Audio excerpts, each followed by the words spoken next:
It's good to see you again. I'm glad that you're here. Today we're going to start a new devotional series coming from 1 Thessalonians chapter 2, verses 17 through 20. Today we're going to focus on verse 17. And the title of the series is, What is our hope, our joy, our crown? What is it? And we get to find out through the words of Paul, and as he's writing on behalf of himself and Silas to the newly founded church in Thessalonica. You see, Paul and Silas had traveled to Thessalonica. They had brought the gospel. They had converted many of the Greeks and some of the Jews. And what had happened is that some of the Jews were upset at Paul, and they really drove them out of town. And they actually went into Jason's house church and just kind of caused a great uproar. Paul and Silas had to flee, and they ended up in the region of Berea. And of course, Berea, they had great fruit for their evangelistic efforts. And it said the Bereans studied the word daily to find out the truth. And of course, we've always prided ourselves in our denominational backgrounds or Bible churches that we want to be good Bereans. We want to dig into the word and search it daily. But what had happened is there was concern in the heart of Paul and Silas over those that they had left in Thessalonica. And they were worried that the Thessalonians would maybe not stay grounded in their faith. And so Paul and Silas write a letter. And this letter to the Thessalonians lays out their concern and their desire. And here in the 17th verse, Paul says, We, brethren, having been taken away from you for a short time in presence, not in heart, endeavored more eagerly to see your face, with great desire. We were taken away for a short time, but we desire greatly to see your face. I think this is really fitting in our current context because many of us have been separated. We've been isolated due to the pandemic. There's varying degrees of releasings of lockdowns and how that will result in maybe renewed time together. But we've been through a great time in our world of separation. And this separation really does cause anxiety. It causes depression. Even with the masks, oftentimes, you forget what it is to look somebody in the face and see their full face. And so we just feel like we are separated. And just as in our day, nobody intended for this to happen, there seems to have been something that just came out of nowhere, and it has resulted in a great loss to our world and cause for isolation. In Paul's day, he went to proclaim the gospel, the good news of Jesus Christ, and it resulted in him and Silas being ran out of town, and their new friends, their new children in the faith, being isolated. And so he has written a letter. It's really interesting because if you go back to the first century, you're trying to think, how would I strive to stay connected?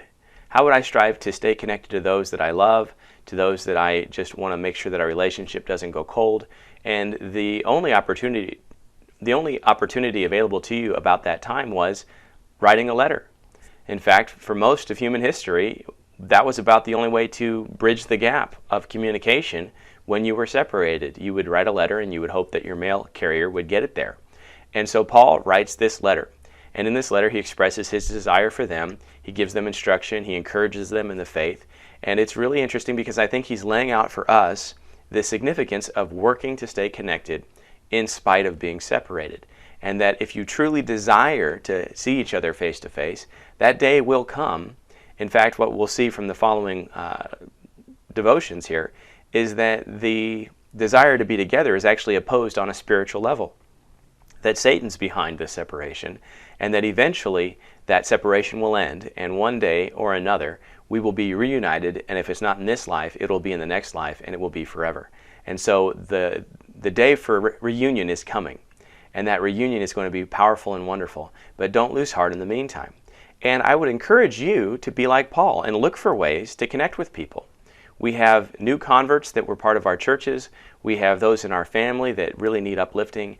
And are you making an effort to stay connected? Are you writing letters? Are you engaging with maybe social media? Are you picking up the phone? Are you texting? How do we try to help people stay connected in this time? Because as Christians, we ought to have a desire to stay connected to the church. In fact, we're part of one body. When we celebrate the Lord's Supper, it reminds us that we are part of the one body of Christ, and that one body will someday be united forever with Christ. And that produces a desire, a hope that we'll be together soon. And so do like Paul did and find ways to drop a line, give a call, find a way to tell the people in your life that that you still care about them and that you're looking forward to the day when you can be together again. In particular, I think it's important, especially if there are new converts that you know, people that are young in the faith, that you really make an effort to find and seek them out, because they are really fragile in the faith, and these types of times of isolation lead to depression and even despair. And we're seeing that in our culture, that people are turning towards depression and what that brings. And you might be the one that can prevent something terrible from happening by reaching out to people. So please try to do that. And recognize that your relationship with God is what is going to maintain your fervor and your desire to be with other people. And I just wanted to close with this quote from James Packer. Christian fellowship is two-dimensional, and it has to be vertical before it can be horizontal. We must know the reality of fellowship with the Father and with His Son, Jesus Christ, before we can know the reality of fellowship with each other in our common relationship to God. The person who is not in fellowship with the Father and the Son is no Christian at all, and so cannot share with Christians the reality of their fellowship. I think that's a powerful quote. We have to remain in our connection with God before we can really understand the fellowship we have with one another. I hope you're encouraged. I hope you have a wonderful week. Take care.